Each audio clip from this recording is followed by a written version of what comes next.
Good afternoon, Jets Nation. Welcome to the Drew Jets Show, and it's no secret that the Jets are going to be making some moves in the quarterback room this off season.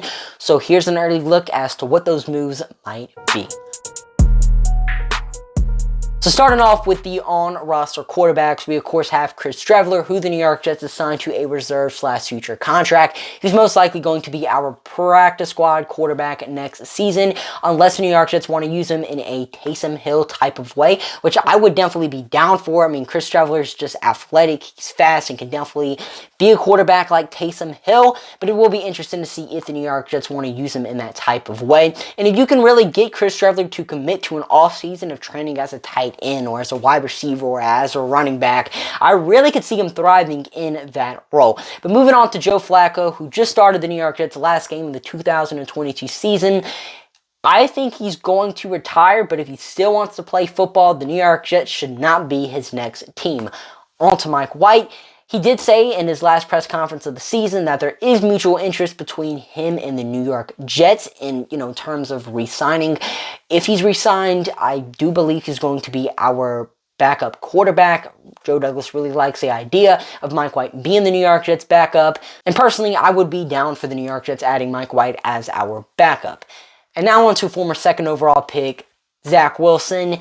I mean, the New York Jets want to keep this kid. I highly doubt he's moved on from this offseason. I mean, the New York Jets want to develop Zach Wilson, and the best way to develop a young quarterback is by bringing on a talented veteran QB. So what options do the New York Jets have at the veteran quarterback this offseason? Well, the first guy we have is four-time MVP Aaron Rodgers. Now, the Aaron Rodgers moving on from Green Bay rumors sparked last night after their loss to the Detroit Lions, in which Jameson Williams asked him for a jersey swap, and Aaron Rodgers replied with, "No, I think I'm going to keep this one," implying one or two things. He's going to retire or he's going to get traded this off-season.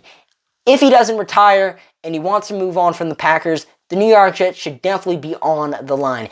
Sure, Aaron Rodgers has his off-the-field issues, but on the field, the dude is so talented. He's definitely a top 10 quarterback of all time, and not every quarterback in NFL history has 4 MVP awards under his belt that he earned very recently. I mean, might I add, in the 2020 and 2021 seasons, Aaron Rodgers was back-to-back MVPs.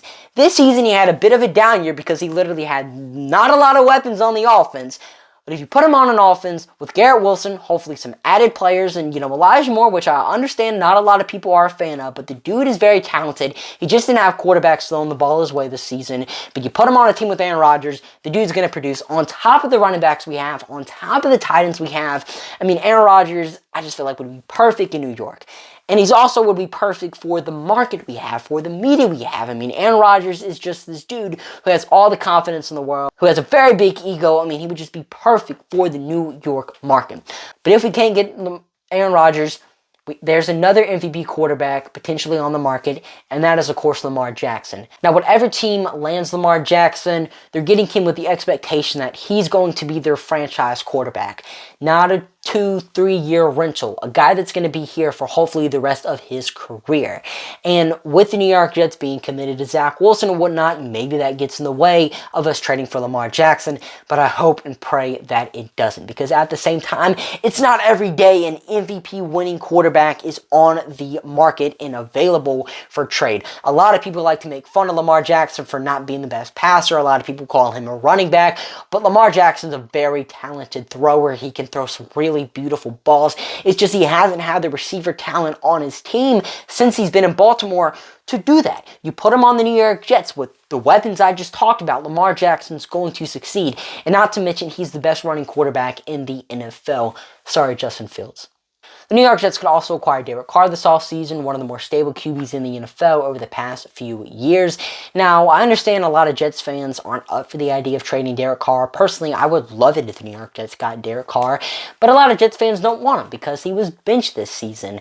But the reason Derek Carr was benched was because him and the Raiders are done.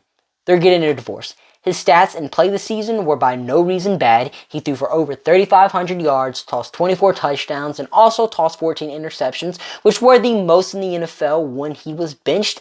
But you look at what Derek Carr's done pretty much every single season of his career, and that's been throwing 10 plus interceptions. And last season, when Carr was widely regarded as a top 10 QB in the NFL, guess how many interceptions he threw? 14. And I mentioned Derek Carr is pretty much thrown for 10 interceptions every single season of his career. What he's also done every year of his career, thrown for over 3,000 passing yards and over 20 touchdowns. And if you can get a QB that has been that consistent as Carr on the New York Jets, we're making the playoffs. Into discussion. The New York Jets could also make a move for Jimmy Garoppolo this offseason, and he would definitely be the easiest quarterback to get because unlike Derek Carr, Aaron Rodgers, or Lamar Jackson, Garoppolo is set to be a free agent. So all the New York Jets would have to do is sign him. The Raiders could release Derek Carr. Personally, I don't see that happening. There's also a lot of dots connecting Garoppolo to the New York Jets. I mean, about half of our coaching staff was on the 49ers before they came to the Jets. Our offensive coordinator, Mike LaFleur, was Garoppolo's passing game coordinator during his best statistical season of his career, and he's also very familiar with the offensive system the New York Jets run. Garoppolo has also done pretty much one thing in his entire career, and that is win. He has a career record of 40-17, so you put him on a New York Jets team that has a good run game with Breece Hall, a good defense, some solid weapons, you're going to expect Garoppolo to win his football games. The only really concern I have with Garoppolo is his injury history. I mean, he's only played in one full season as the San Francisco 49ers starting QB, and that was in 2019 when they made the Super Bowl. Last year in 2021, he missed like 2 games. This season, he had a broken foot injury and only started 10 games.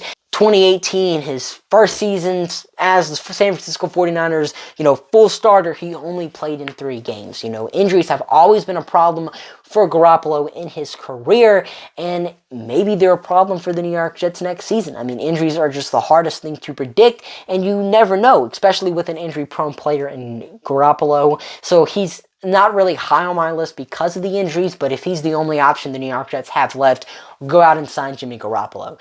And then for the wild card option, if the New York Jets aren't able to get any of these guys, I could see the New York Jets going after Jacoby Brissett. He was solid for the Cleveland Browns this season, but the reason I don't want the New York Jets to sign Brissett is simple. The backup QB to starting quarterback experiment has almost never worked in the NFL. Geno Smith being like the only exception I can think of off the top of my head, or the only exception that has happened recently.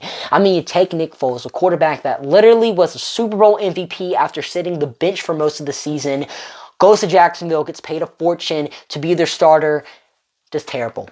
And you take a look at other guys like Case Keenum, Mike Glennon, Matt Flynn, all paid big money after having impressive seasons as backup QBs to be team starters, and they don't win the job, or they just do bad as a starting quarterback. And because of that, I don't necessarily want Jacoby Brissett to be the New York Jets starting QB, just because the backup QB to starting quarterback experiment really never works.